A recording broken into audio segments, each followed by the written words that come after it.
Okay. Has everyone? Oh no, you won't be able to see it. You'll be seeing my thing in a second.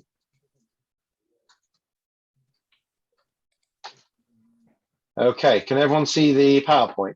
Yeah. Yes. Okay. Here we go. Right. Oh, dear, it's good on your nerves, isn't it? This got it business. Right. Here we go. Okay. Have you got that, Iris?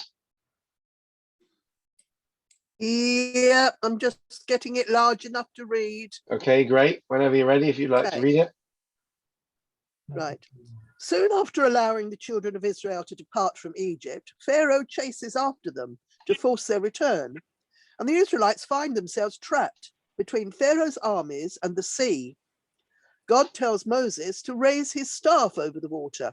The sea splits to allow the Israelites to pass through, and then closes over the pursuing Egyptians. Moses and the children of Israel sing a song of praise and gratitude to God. In the desert, the people suffer thirst and hunger and repeatedly complain to Moses and Aaron. God miraculously sweetens the bitter waters of Marah, and later has Moses bring forth water from a rock by striking it with his staff. He causes manna to rain down from the heavens before dawn each morning, and quails to appear in the Israelite camp each evening. The children of Israel are instructed to gather a double portion of manna on Friday, as none will descend on Shabbat, the divinely decreed day of rest. Some disobey and go to gather manna on the seventh day, but find nothing. Aaron preserves a small quantity of manna in a jar as a testimony for future generations. In Rephidim, the people are attacked by the Amalekites, who are defeated by Moses' prayers and an army raised by Joshua. Thanks. Okay, great. So lots happening as ever. Can I ask a question? Yes. Why don't we eat quail now? As far as I know, you can technically. I think it's far to eat quail eggs, by the way. But I think there's a slight issue about how you identify them, possibly. Oh, I didn't realize there was a problem with eating quail's eggs. I think it's I've only eaten an quail. issue. I think it's only an issue of identification. If the box in the supermarket says quail's eggs, Pass. Also, there's some discussion about which animal is actually the quail, apparently. So in America, they have the bobwhite, the button quail. I'm just looking on the OU site now, and something called the Coturnix, and some are kosher and some aren't. So Rabbi Slifkin has them in his museum. There you go. We saw them hatching. Baby quail. They're tiny. So you know that, yeah, they're they look like they're kind of speckled eggs, like you think of the chocolate ones, yeah. So that's as far as I know. Okay. My fridge at the moment. Can I eat them? What do they say on them? Quail's eggs. Oh. And presumably the supermarkets buy them from companies, from farms that produce them themselves. They don't go out looking for quails that have got so eggs. in America, they rear quails, presumably. right. Okay. So according to the KLBD, are quail's eggs kosher? The traditional London basin is not to permit them. Birds and their eggs can only be eaten where there's a continuous tradition of kashrut, and it's unclear if the slav is the same as the modern quail. Now, in America, it seems you've got the same thing. You've got a few different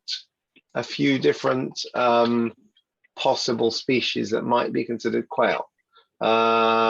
So yeah, not so sure you can. What a shame. Could look into that a little bit more. I'll look into that. See what right, let me do some research on that and make a note of that. Okay, so anyway, yes, so that's so that the issue, so I stand corrected. There are those who don't permit quail eggs, presumably quail either, simply depending on whether it's the correct species or not. You have this with certain other species that are mentioned in the Torah that we're not always clear if that's actually the same species today. Excuse me. Okay, so we've started Sunday morning, so we didn't do last week, but we started to look at the book of Joshua. And one of the big contrasts we've spoken about, I would say, is that we know that we've learned before that one of the explanations for the spies' reticence is not that they were evil, horrible people that wanted to sabotage the the journey to the promised land, but they saw that in the desert we had everything quite literally on a plate. The manna fell from heaven, your clothes got washed automatically, you had clouds to guide you and God to protect you. And once they entered the land of Israel, they were going to have to start farming and all that kind of stuff and working the land and what have you. So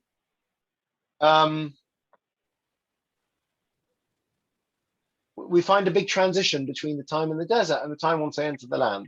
So we find a similar thing here in this week's Sedra, right? If you look what's going on, we end off with the Battle of Amalek. The Battle of Amalek at the end of the Sedra is very different from, for example, the battle with the Egyptians. Right? What happens with the Egyptians? We crossed the Red Sea, they chased us, right? Did we have any military strategy for how to deal with them? No. No. What happened? There's a miracle from God, basically. So don't worry, I'll deal with them. And he did. Whereas when it comes to the Amalekites, it seems like there's no miracles at all. You'll see that we're told we have to have a strategy. Let's have a look. Let's see, first of all, what's said regarding the splitting of the sea. Here we go. Who would like to read number 1? I'll read it if you like. Yep. But Moses said to the people, stand still and you will see the deliverance of the Lord will bring to you today. The Lord will fight for you. You only be silent. For the Egyptians who you see today you will never see again. Right, it doesn't say take up arms or get ready to fight or defend yourselves. Basically it says stand still, do nothing. Do nothing, the Lord will deliver you. Elsewhere it says, I am the Lord who waged war for you against Mitzrayim. So here you have a miraculous, it's not a military campaign, it's a miraculous divine intervention. Now, what happens straight after that? Moshe says to Joshua, right, who'd like to read number 2? Moses said to Joshua, choose men for us and go out and do battle with the Amalek. Tomorrow I will station myself on the top of the hill with the rod of God in my hand. Right, so you see the contrast. Suddenly now they're having to actually go and fight for themselves, essentially. There's a strategy. Okay, so before at the split of the sea, God does everything for them. Straight after that, they're plunged in at the deep end. They're told, right, you have to basically choose the right men and prepare for battle against Amalek. Not very much preparation. So we've gone from this situation where the leader, with God's help, basically does everything for us, to where the leader basically tells us, I'm going to now command you how to defend yourselves. That's one point. Completely different change and shift, which reflects, and also a change from sort of supernatural, miraculous means to more natural kind of, worldly means. And we find that generally with regard to food, right? We just learned in the book of Joshua, the manna stops falling and they basically eat from the harvest after Pesach. So, but we're going to look at something else actually. What's the time scale between the day before, from the miracle of being saved and getting through the Red Sea, and this information about doing the battle?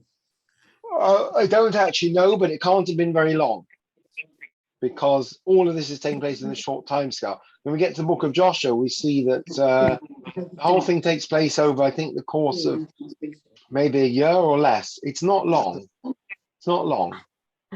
I don't know if any dates are given. That's a very good question. Let's just have a look. Good old Google. Can't beat it. Date of battle with Amalek. Let's see. Maybe they had time from the time he said, choose men for us, go and do battle. He might have been, that could have been days before, and he could have selected the fittest, the willing, the unwilling. We don't know, do we? Yeah, it doesn't seem like it gives. Good question. Not necessarily an indication of. And what hill did he go on the top of? Rephidim, I believe. Oh, well, he says to Joshua tomorrow. So I don't know if it was literally. I know, he says, choose men, tomorrow I'll station myself. Yes, but we don't know at what point he said choose men. Not sure. Good question. my recollection is it's all quite a fast-moving process. Certainly, they wouldn't have had time to train and go to college and study military strategy. So what arms might they have used? let's have a look. Good question. Where did they get their weapons even? And Yeah, what were the that's what I weapons? was Maybe it was thinking. just sticks and stones. Maybe we were told that when they were armed when they left Egypt, if you recall, it says that they left Egypt armed to the teeth. So maybe they kept those weapons. It's a good question, because seemingly in the desert God fought for them. But hold that thought, because we're going to deal with this question. Is it a physical battle or a something else? When what do they call themselves? What's it called? What's it called that the New Zealand rugby team do? Where they psych their opponents. Haku, isn't it? Haku, right? So it's got nothing to do with their physical size. It's to do with the intimidation tactics, right? So the whole thing is, I mean, it's not meant to be that. Psychological, Right?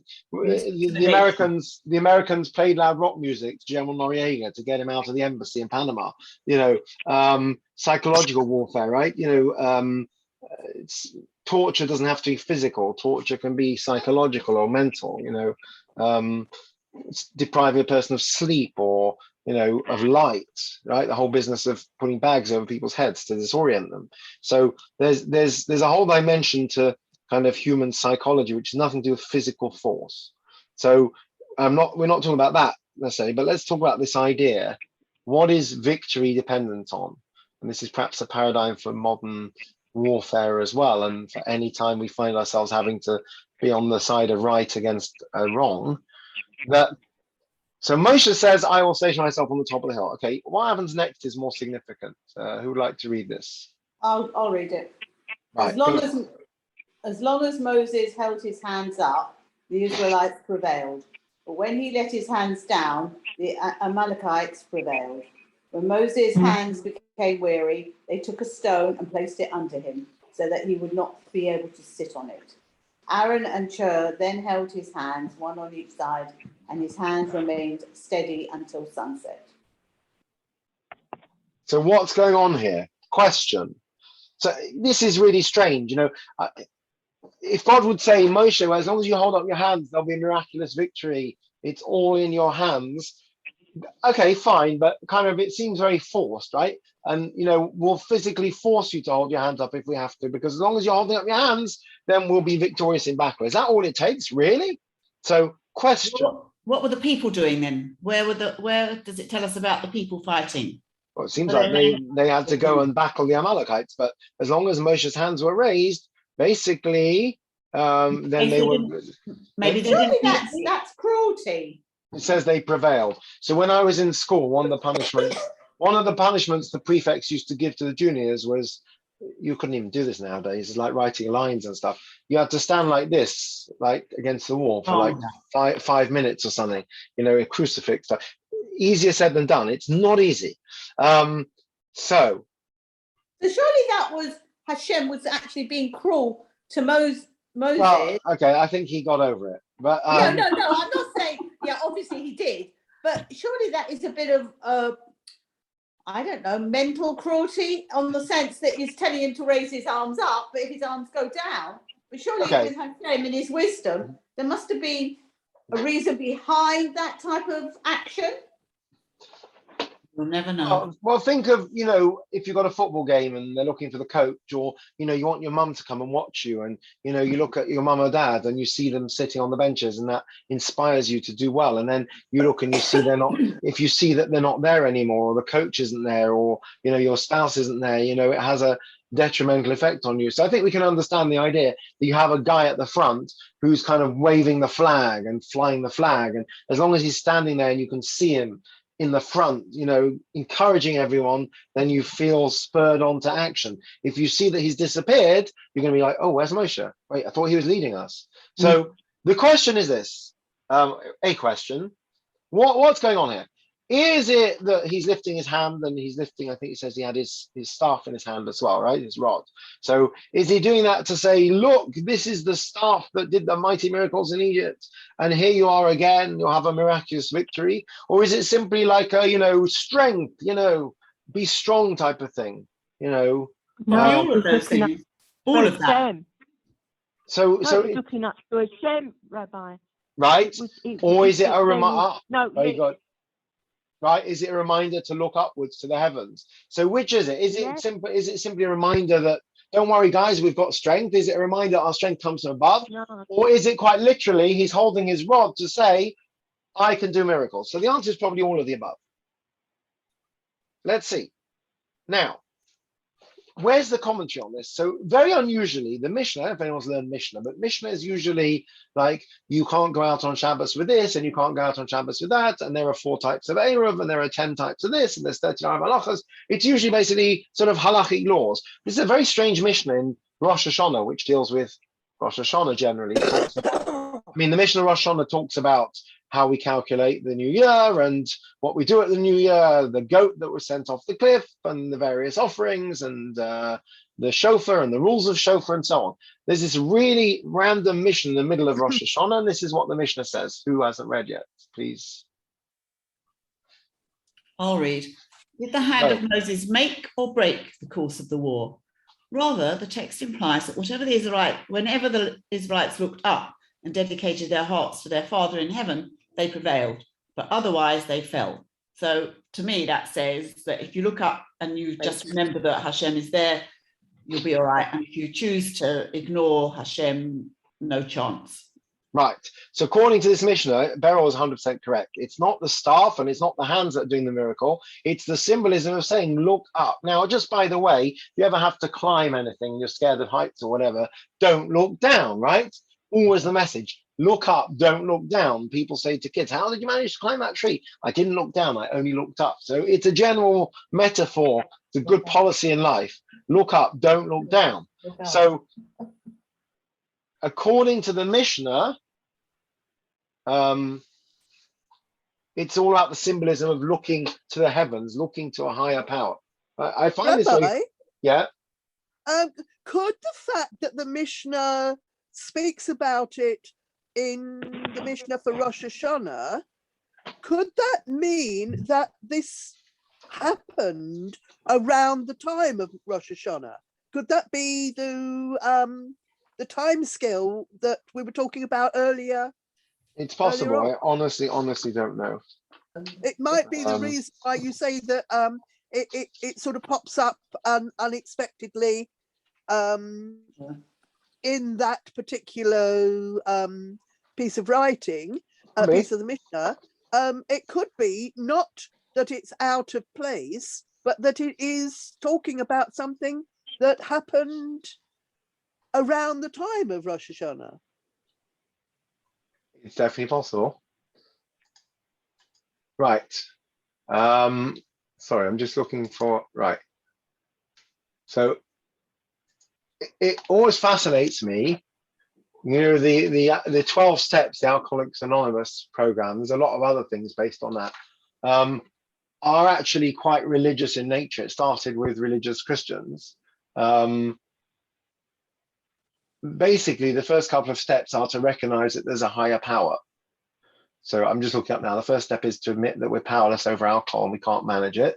Second step is to believe that a higher power is the key to restoring our sanity. And the third step is to turn our will and our control over to that higher power. So you have this idea when you hit rock bottom, and a lot of recovery is based on spiritual ideas, that you put your, I don't know how it works if you're an atheist, but you basically work on the premise that I start off by saying that I need God's help with this. I can't do it on my own. I need a higher power. So the idea of a higher power, the idea of something beyond the natural world, the idea of something stronger and higher is a very, universal one that we find in so many different areas. So this business of Moshe holding his hands up, right? It's a rallying cry. It's not necessarily, there are definitely commentaries that say he's the same way he held his hands up to do miracles, he's doing miracles. That explanation is it's simply symbolic of reminding them that, basically, you have to, like I said on Shabbos, you have to remember that God's in the equation and it's not about you. And even if you have, the best army in the world and the best technology or whatever, you have the best intelligence in the world that you can foil terror attacks, whatever, you need a lot of siyata d'shma, you need a lot of help from Hashem. So this is Moshe's message. Now, it's also interesting, look at the change that's happened here.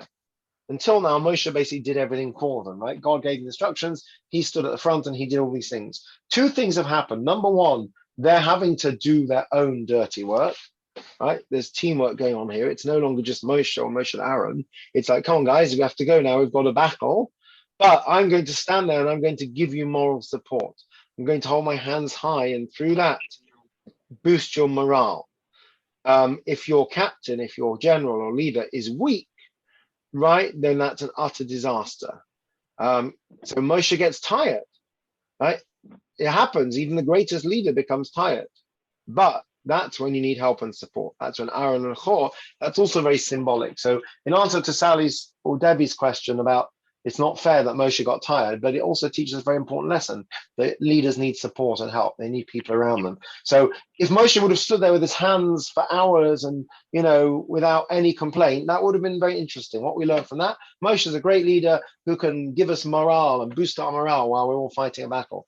But he's also a human being and his arms got tired. And when the leader gets tired, they need support. They need people to basically support them. Here it's physical support for his hands, but it's basically a metaphor for teamwork and support.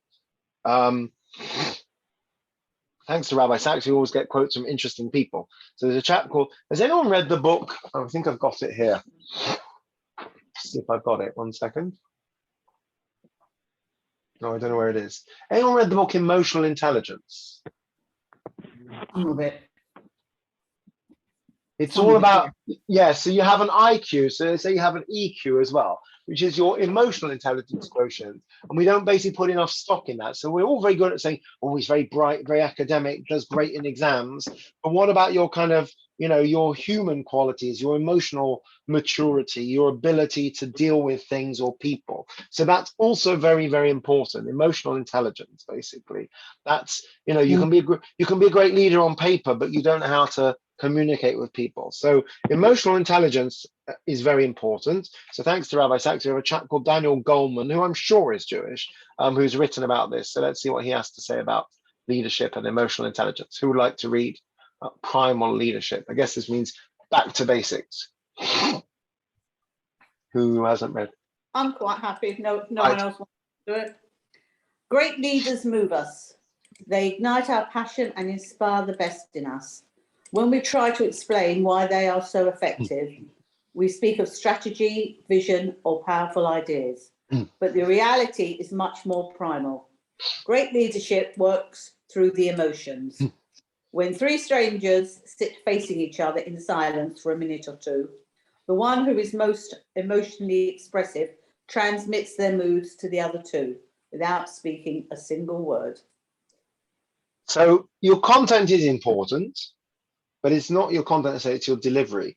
Rabbi Sachs had a lot of content, no question. There are many times I heard him speak, and I said, that was unbelievable. That was so inspirational. What did he actually say? I don't know. He said something about, if you had to, you can't actually remember exactly what he said, but it was just the whole experience. Rabbi Y.Y. Jacobson's like that. He has a lot of good tochen, good content. It's not that he doesn't have content, but it's the way he delivers it. It's the excitement. It's the enthusiasm. This is lahavdil why, these evangelical preachers in America, that the whole style is very excitable and on fiery. And, do they have content and, actual content, or is it just sort of bluff? Hopefully they have some substance, but it's also not bluff. It's how you convey it. So it makes a lot of sense to me that the things that get you passionate and inspired are not necessarily things you can put down on paper. Oh, I was so inspired by this talk I heard. Here are the 5 key points. So I was so inspired. This amazing talk about Jewish identity and continuity. What was the main point of it? It was just like really passionate about how important it is to keep going and not in the Jewish continuity. Yes, but how? What was it about specifically? Oh, I don't know. And then someone else can give a talk about the importance of Jewish education, which on paper is brilliant, but doesn't move you. So this is the emotional factor, right? I'm sure every marketing expert and PR expert knows this. You Do they need teach that? Do they teach that to Rabbonim about the empathy and emotion? probably not enough. Or to teachers come to that? Yeah, probably not enough, right? How many teachers say, I don't understand, prepared a brilliant lesson, but the kids weren't interested? There was an interesting article on Radio 4 yesterday, which was referring back to Anthony Clare, who used to have a program called In the Psychiatrist's Chair. Yes. They were talking about emotional and empathy. It was fascinating. All to do with mental health, really. Yeah. Anyway. People, when you go to, I had a friend who was sitting Shiva many years ago for his father. Two different rabbis visited. One was very high up in the United Synagogue, and later on, I think, had a very successful career in, I don't know, outside of the rabbinate, and is a very accomplished person. And the other was Fischel Cohen from Berlin, was also very successful, but obviously still in the rabbinate, the student chaplain, who many of you know, Fischel Esther. It was very, very, very interesting. My friend said to me afterwards, he said, a lot of people visited the Shiva. He says, I don't remember what people said. He said, but I do remember this. He said, when Rabbi so-and-so came round, he sat back in the chair. He was disinterested. He said, I think he gave me some intellectual platitudes or whatever. He said, when Fischel came round, he sat forward in his chair, he engaged and he listened to me. He said, I don't remember exactly what he said. He said, but I remember that he listened to me and I felt like he was hearing what I was saying. And that was the most important thing. So it's not what you say, it's how you convey. I'm sure that's true of teaching. There was a teacher in Liverpool many years ago who basically, he's a rabbi, and by all accounts, he was a terrible teacher, but he was inspirational. So like his discipline was terrible, his timekeeping was terrible, his lesson plans were terrible, but he got across Judaism to the kids. Basically, he should have been a sort of informal educator or a madrich. Terrible teacher, but brilliant youth leader, which is sometimes what you need. And it doesn't follow that a teacher will do a good children's service, by the way. Some do and some don't, for the same reason. So the truth is nowadays, probably, I'm guessing that the thinking in teaching is also that you have to inspire. It's not enough to just do it on paper. So yes, it's that emotional factor. Here's a bit more on the topic. Who would like to read a bit more about leaders? I'll go if nobody else wants to. I'll do it. I'm happy to do it, Iris. Please. Leaders typically talked more than anyone else, and what they said was listened to more carefully. But the impact on emotion goes beyond what a leader says. In these studies, even when leaders were not talking, they were watched more carefully than anyone else in the group. When the people raised a question for the group as a whole, they would keep their eyes on the leader to see what his or her response. Indeed, group members generally see the leader's emotional reaction as the most valid response, and so model their own on it, particularly in an ambiguous situation where various members react differently. In a sense, the leader sets the emotional standard. Right, so that's interesting. So I guess that would apply to someone who's seen as a leader, could apply to, the kind of unofficial leader as well. You have that problem in a school setting, right? Whoever's the natural leader, ringleader in the class, they will set the tone of behavior and, social acceptance and what have you. It also means that when you think no one's watching and, you roll your eyes or you smirk, if you're running a program or you're, giving a class or I don't know, whatever, running a discussion and somebody says something ridiculous and you roll your eyes or smirk and you think you're doing it behind their back, but unfortunately people will note your reaction.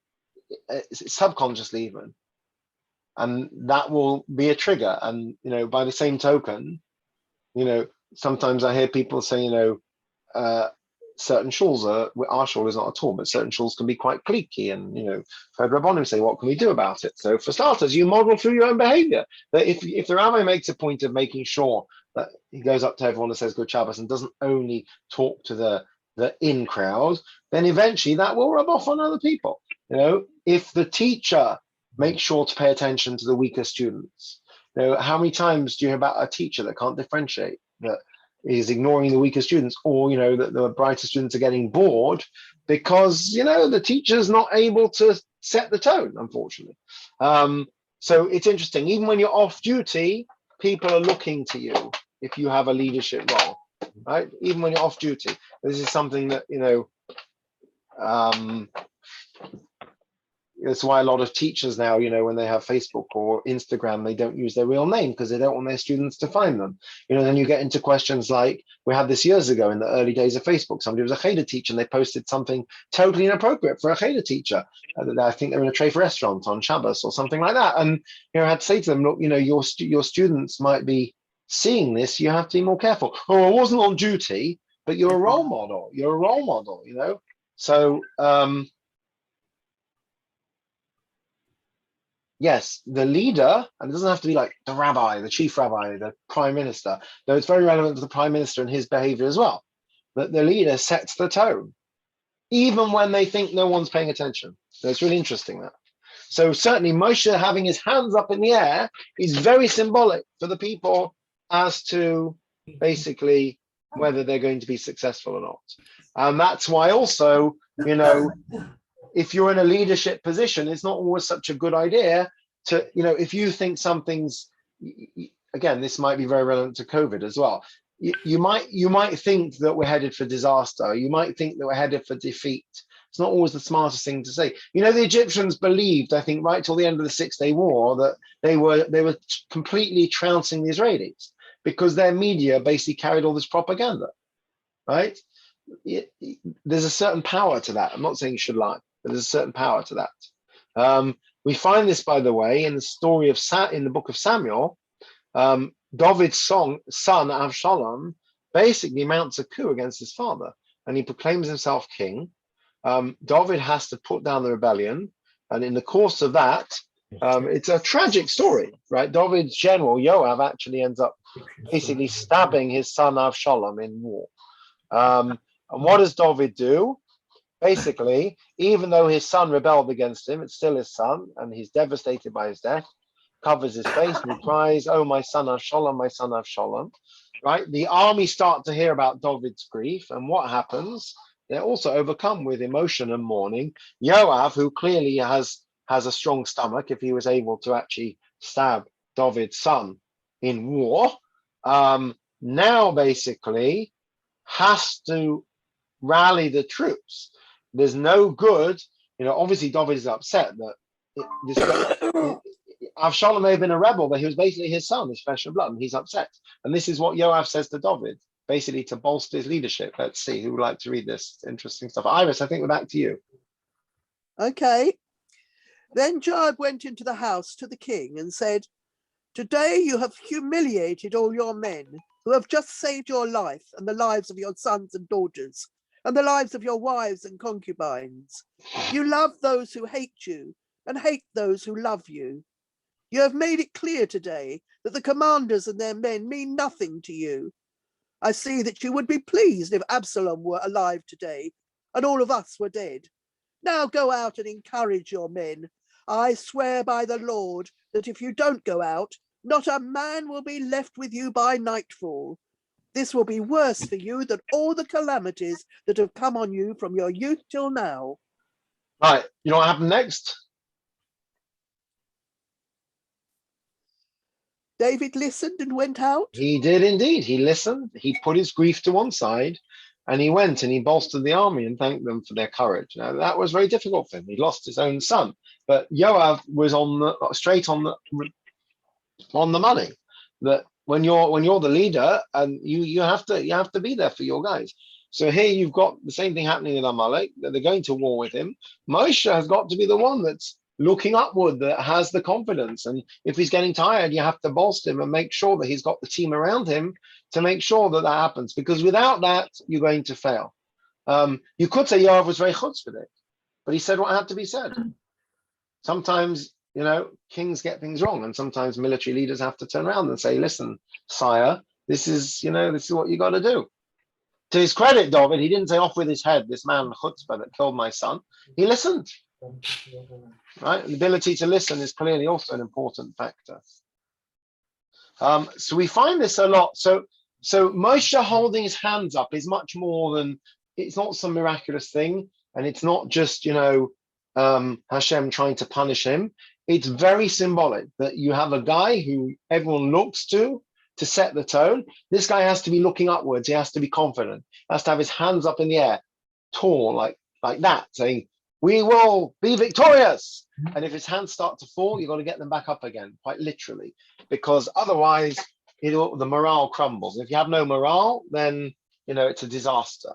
Of course, there are going to be obstacles. Of course, there are going to be challenges and problems, but you need leaders that basically believe in the cause, right? And to an extent, you need people, like a football team or a tennis coach or any sport. It doesn't matter whether this person's actually likely to win the contest or not. Their coach is going to say, "You can do it. I believe in you. You're going to do it. You're going to nail this," and they're going to psych them up. And it doesn't matter what the actual reality is. They're going to, and it could be the person who has the coach that's shouting the loudest actually wins because they have the support, right? Or the person who's got their family shouting, "Go on, you can do this, you can run faster," or whatever it is the person that's going to do well. So it's possibly got nothing to do with, the reality. This is part of military strategy, this kind of psychological warfare, morale, right? If you do things that demoralize the enemy, then, that can also have a tremendous effect. So this theme of basically looking upwards, both in the sense of looking to God for help, but also in the sense of not looking down, but looking up, believing in success and having faith in your cause, is something we find throughout Tanakh. Let's just see a few examples. I'll do this, number 8. So Umarom, this is from Isaiah, I think it's one of the Haftarahs. So Umarom einechem meru meivara eila.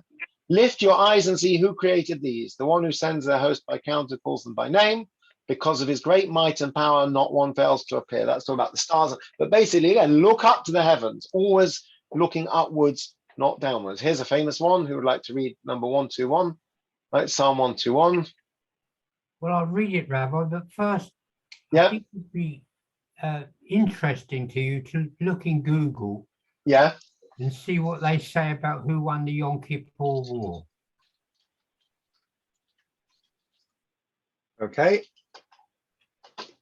Yeah, here we go. Right, there you go. Wikipedia says it was won by Egypt. Exactly. Right. So. How do they make that out? Yeah, exactly. Found that very strange. What made you, did you just look at that, Jeff? Not just now, but we looked at it a couple of days ago. Yeah, that's really interesting. That. Actually, if you look the answer on, is.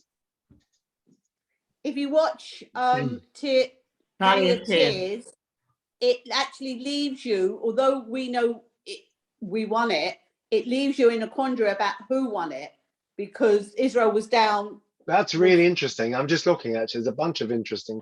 I mean, yeah, I have to say that it was a victory for the Israelis. Otherwise, they would have been destroyed, because that was the goal of the Arabs. So in that sense, any war that Israel doesn't disappear, God forbid, is a victory. But it wasn't a decisive victory like the Six-Day War. That's for sure. Yeah. Right, I'll read it. That's really interesting. Yeah. Yeah, I thought you'd find that interesting. The Song of Ascents. I turn my eyes to the mountains. Where will my help come? Right. So again, lift up your eyes, right? Look upwards. Yes, obviously it means God. But again, it's this theme of looking upwards all the time, looking upwards. In Devarim, this is what, sorry, go on. But we know that God is everywhere. So why do we not appreciate looking down as well? Because without what's underneath. So and some people say you have to look back as well at what took place until now. But purely in psychological terms, looking upwards is, always looking forwards and not going backwards type of thing. So you're right. It's not that. You can't learn about tomorrow unless you look at yesterday. True, but in terms of sort of strategy and victory, if you're basically always reaching higher rather than lower, I think is what we're saying, right? Always aspire for greatness, reach higher, reach beyond. Isn't that conceited? You probably need a certain degree of conceit to win a battle, honestly, whether physical or spiritual. No? I don't know. I don't play games to win. I play games to enjoy. Right. Okay. I would think you need a certain strength and a certain spirit You know, there's a whole debate about ego. It's really interesting that if you look at particularly Hasidic teachings, ego is always frowned upon terribly. But we also find that certain pride is important. If you don't have pride, then you don't care about yourself. You know, one of the things during lockdown was this whole thing about, you know, people not getting dressed in the morning and, you know, people not caring about their appearance because no one's going to see them. And that's not healthy. On the other hand, you shouldn't take too much pride in your appearance, but you should have some pride in your appearance. So I think you have to have some conceit, just enough to keep you going, to believe that you're, I mean, for example, if you say to your child, you know, the classic one is don't tell your child they're bad, say their behavior is bad. Come on, you're better than this. You know, you're better than this. You're a good kid. You know, you're a nice Jewish boy. You're better than this. Is that, I expect better from you because you're capable of better. Is that conceit or is that just aspiring to greatness? You're right. God is everywhere. So it's not about looking up to God per se. It's about the symbolism of looking upwards rather than downwards, of always reaching further and not going backwards, I guess. It's like, I mean, my mum always used to say there's no such word as can't. If you say, I can't do this, you probably won't be able to. If you say, I can do this, you try harder and you probably will do it. Right. It's also about this. It's about the people's spirit, right? Now, whether that in sometimes means, so I suppose the answer to Hallie's question is sometimes that does involve looking down. So looking back, and you know, one of the things we talk about is looking back in time and looking forwards in time.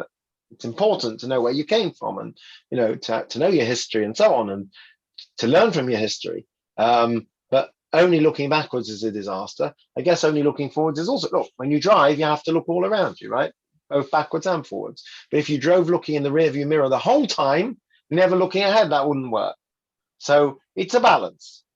But the idea that Moshe lifting his hand is basically a metaphor for you can always reach further, you know, believe in yourself, you know, have faith, that have the spirit. No, don't kill the spirit. It's not about how many troops you have necessarily or what planes, or it's about the spirit and the belief and the faith, which comes through aspiring to greatness, not aspiring to smallness, if that's the opposite of greatness. What's the opposite of greatness? Non-greatness. Insignificance, whatever. So yeah. Oh, maybe. yeah, shallow. Bless you. Here's what Moshe says to the people. The land you're about to enter is not like the land of Egypt from which you came. In Egypt, the grain had to be watered by your labors, like a vegetable garden. The land you're about to cross into and possess is a land of hills and valleys. It soaks up its water from the rains of heaven. Again, this is very symbolic. It's a land where you have to look heavenward. You look upwards for your salvation. In Egypt, it all came out of the ground. In the land of Israel, you have to look up. It's his message. You need to look up. Whatever your challenges and your obstacles, if you just look down, you look at them, you look at what's going on now, then you'll basically be despondent. If you look beyond, you look upwards, you aspire to greatness, you're going to climb that mountain, then you will do a lot better. There's a metaphor evidently of a fly in a bottle, on some philosopher wrote about, you know, the fly is trying desperately to get out of the bottle, and the bottle's open at the top, but the fly is busy buzzing around, you know, because it can't get out, because it doesn't realize that it just has to look upwards. Anyone see that famous video from years ago with the bank robbers trying to get out of the bank? Remember that one?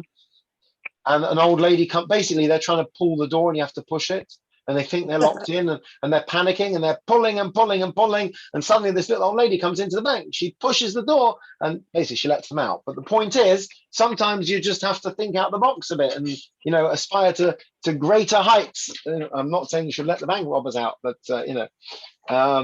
yes.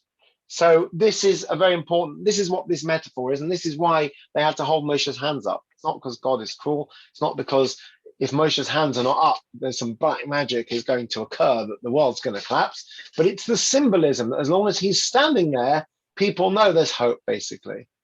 You know, you have this with, you know, there was some council leaders that were on holiday during lockdown, things like that. Do I really care if the leader of Manchester City Council is on the beach in Corfu? Does that change my life? No, but it does, because, you know, we look to these people in times of crisis. You know, when Diana died, the Queen famously wasn't in London. You know, we look to these people, we expect them. It's symbolic. You know, somebody said, you know, people are dying of COVID, and people's biggest concern is whether they had a party on Zoom and they had a quiz or they were working. No, that's not the issue. The issue is that we look to them for morale, we look to them for leadership, we look to them for inspiration. Even politicians, you know, if you see the guys at the top are just tired of the whole thing and it's all a big joke, then that has a trickle down effect. So it's not that the Downing Street Christmas party is more important than whether there's enough PPE, and, you know, whether doctors and nurses have enough boosters and all the rest of it. And, you know, oh, well, never mind the vaccine program. The most important thing is the Downing Street Christmas party. Not true, but it is true, because it's like saying, you know, who cares about Moshe's hands? If Moshe's hands fall, as long as you have weapons and soldiers, who cares about Moshe's hands? Who cares what Boris was doing on Christmas? The answer is we do care. Why? Because we look to these people, even with their flaws, we look to these people to lead us. They set the tone. And when they set the wrong tone, when their hands fall and they're weary, it rubs off on us. You know, that's why it's really difficult to be a leader in time of crisis, time of war. You know, it's interesting. I think, you know, wasn't Churchill a manic depressive or something? So they say, in private, but in public, he gave rallying speeches. You know? Yeah. So let's see what Rabbi Sachs has to say on the topic. Oh, right. This is very famous. It's also from Haftarah from Zechariah. So the word of the Lord to Zerubbabel, right? Kate, Bavel, Zerubbabel. He was, I think, the emperor. What did Zechariah? Wasn't he the king? He was a king. Sorry, yeah. Or after the Babylonian exile? Yes, I think so. I actually know a guy called Zerubbabel. It's his middle name. It's his fourth name. He's got four names. Ilan, Shlomo, Zalman. No. Shlomo, Zalman, Zerubbabel. It's quite a mouthful. Unusual name. So he says, Lo b'kayach, not with might. Sorry, Lo b'chayal, not with military strength. That's might. Like a chayal is a soldier. Lo b'kayach, not with kayach, meaning, you know, force and brute sort of strength. Ki, but rather in baruchi, with my spirit, Am Hashem Tzavaos, says the Lord of hosts. Right? What's going to ultimately win? What's going to inspire? It's not physical might or physical power, it's my spirit. And that's basically the story of Jewish history. That doesn't mean you shouldn't train your army. It doesn't mean you shouldn't have weapons. It doesn't mean you shouldn't strategize. It doesn't mean you shouldn't have spiritual strategies. It doesn't mean we can't worry about outreach and Jewish education and just say, oh, well, it will just govern. But it does mean we have to recognize that our strength comes not from physical power, but from the spirit. Moshe's hands, whilst being a physical phenomenon, are symbolic of the spirit, right? And if you don't want to understand that religiously, understand that in terms of psychology, right? Being psyched up and being convinced that you can win. And I'm guessing often the reason that a weaker participant will succeed is because they've had good training and they're psyched up and they're excited and they believe they can win. And somebody who doesn't believe they can win is going to struggle a lot more. Or as Rabbi Sachs says, a small people that in the face of difficulty continues to look up will win great victories and achieve great things. We see that throughout history. So I take the point about looking down or looking backwards and not just looking forwards. When you're talking about sort of learning lessons and, you know, where we come from and our identity and strategy, all these things, that makes perfect sense. But at the same time, the idea is that you're looking up, you're always reaching beyond. If you believe in yourselves that you can do it and you can achieve greatness, then you will. If you don't believe in yourselves, and certainly if your leaders are not giving you that vibe, then you've had it. And I said, I think it's very topical, unfortunately. You know, I think most of the time people are not so worried about political leaders. You know, you don't expect them to be particularly moral because at the end of the day, as long as, you know, they keep the inflation rates down and the emergency services running, everyone's fine. Suddenly you have COVID and people are being asked to make huge sacrifices. And then we look to our leaders to see if they actually believe in what they're preaching. You know, when was the last time? The last time was probably during the war when it became relevant. And that's when it matters. And yes, it does make a difference if our leaders are away on holiday or they're breaking the rules, not because that's going to really make or break, but because it's symbolic. You know, I don't know if the Prime Minister recycles, right? Whether he does or doesn't make a huge difference. But if you would have a prominent picture of the Prime Minister or Kate Middleton, take out the recycling, it sends the message that they also believe in these things, and it sends a powerful message. William and Harry, before all the current nonsense, when they started their charity for mental health, the fact that these very prominent public figures were having a very open conversation about mental health did a huge amount of good for the cause, because people look to leaders. People are quite fickle in that regard.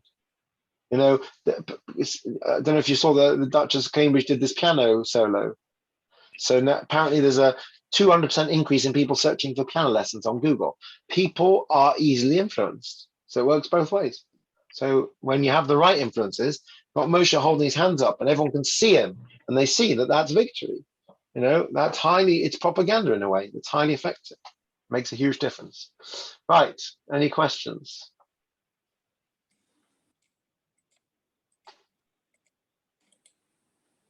Well, it's 2 minutes to 11, so that's perfect timing. So thank you all for joining us. Thank you, Rabbi. And have a nice week. And see you soon, hopefully. Okay. Yeah. Okay, Right. thank Bye. you. Take care, everyone. Have a good week. Was everything all right Bye. yesterday? Because you didn't do the share. Sorry. Was everything okay yesterday? Yeah, I had to take care of a bereavement. Yeah, everything's fine. Oh, It's just okay. it's the nature of things. So sometimes I have to rush Yeah, off and make okay. calls. Yes, thank you. Yeah, no, we're all Okay. okay. Thank you very much. Okay then. All right, take care, everyone. Bye. Yeah, thank you. Bye.